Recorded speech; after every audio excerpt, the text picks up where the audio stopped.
Good morning from California. Good evening from Malta. We have Renan with us, our latest hire in engineering. Renan, why don't you tell everyone where you're coming from, what your background is?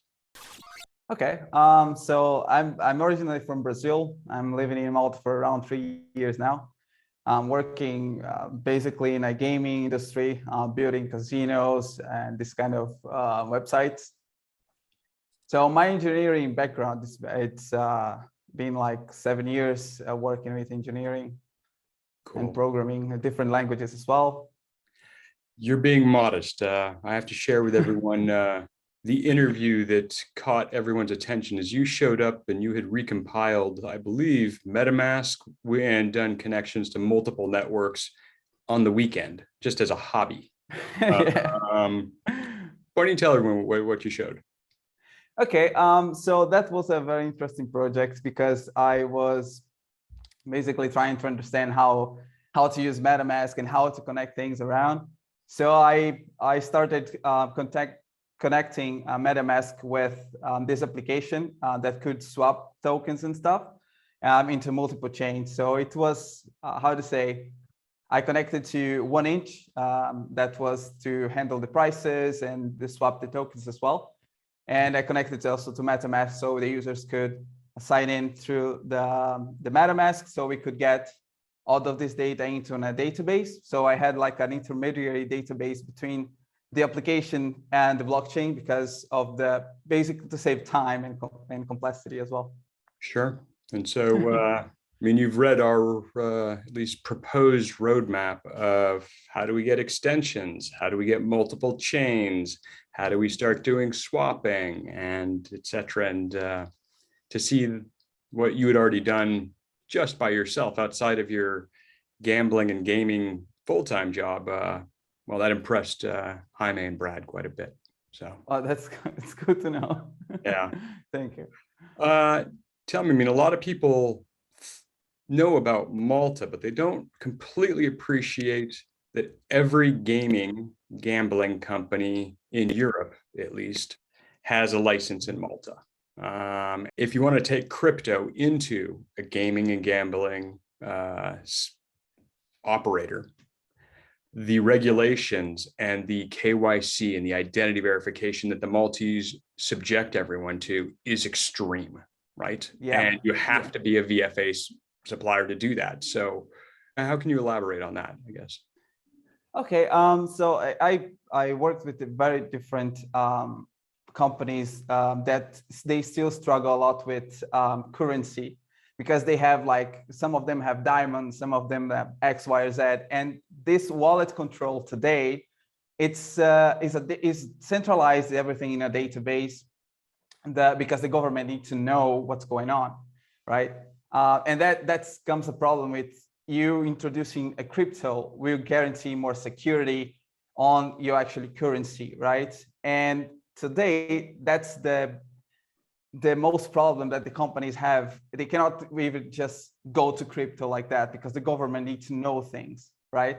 So the challenge that Everest comes with the KYC verification and this kind of things will allow companies like iGaming, for example, to not having a currency that can be flawed like that, but actual crypto into their platforms. And this it's a very good and new thing because we allow security, we allow users to have wallets and transact with those currencies more freely, I would say. Yeah, I mean, the irony I have to tell you is I got talking with, some of the gaming authority people and some of the operators is crypto is actually easier, more transparent, it's more regulatorily compliant than almost everything else they touch. And so it's like, everyone's like crypto into gaming is, it's going to be money laundering. It's like, it's the exact opposite. They are already using it. I mean, they are already trying to come up with something that to solve the problem of an extra currency that they can allow, for example, their own users to buy merchandising or this kind of things on their platform. Those kind of tokens, they are not in a security of a blockchain, right? Yeah.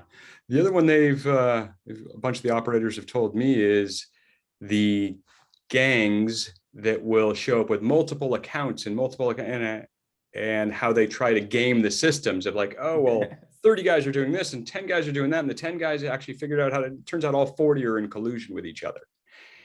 And what they fed back to us was, well, you have one user is one account. We know for sure who that user is. You can't have these group of 40 show up multiple times.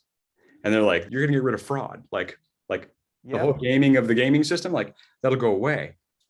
So. Yeah, we have like usually you have teams of people working specifically for that, like for fraud and stuff. They always checking multiple accounts. They find actually many multiple accounts. And like with that, you centralize, like you're in a decentralized way, you are centralized problem in one place. Like, okay, I have one account and that's it. Yeah. And this solves a lot of problems that the many teams are trying to solve today. Yeah, it's what we're finding is one user is one identity. They can have 11 different accounts with all the different properties, but it still comes back to one human being. And therefore, to your point, it's like, I'm slightly more, right? Exactly. Transparent and private at the same time, right? It's like, anyway, I'm pretty excited about that. Yes, me too, actually. This is one of the biggest pains, I would say, that the authorities are trying to solve. Currently, in Europe, there are many regulations coming in. Now it's like exploding, everyone trying to regulate things. Yeah. And what Everest is doing is basically giving like, guys, you want to regulate, just let's go here. You have platform that you can do that very easy, decentralized, right? Where you can solve a problem that many are trying to do. Yeah. Yeah. I say, by the way, watching the Maltese with the VFA licensing harmonize with Mika across Europe just for crypto. Mm-hmm. It's nice to see because it's coming. There's about an 80-90% overlap. And the truth is Mika's slightly less rigid or tough than the Maltese. So it'll just be easier for us to, comply and continue with our license. So I'm looking forward to that. Yeah, that's interesting. Yeah, right. And then, well, look, what we've seen in the banking system is if you have a bank in Europe or a payment company in Europe, the Americans also will accept. It's like, what do they call it? Like it's acceptance of the same license, like Barclays license, they know in America, like it's kind of the same thing and vice versa. And so when we end up at Mika, we'll probably end up with the Americans and the Europeans accepting each other's licenses as well. It's like a bridge. It's a bridge. Yeah. Yeah. And like Europe and the US, everyone else follows suit usually, right? Yep, for sure. All right, man. Anything else you want to tell anybody about what you're excited about most, sort of the next quarter? So that one of the things that I'm really, really excited about is that our team, the Everest team, is building its cross-chain KYC and identity. That it's one of the visions of the future that we are building now.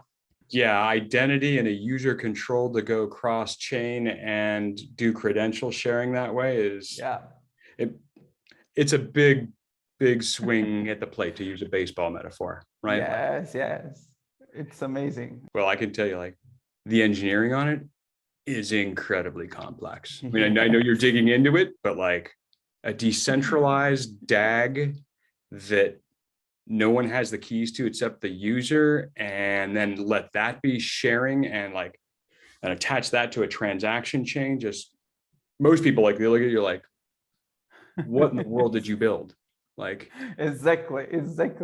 And when that's the thing, it opens infinite opportunities that you can go for, like from iGaming to anything really, banking, wallets, everything integrated in only one platform, right?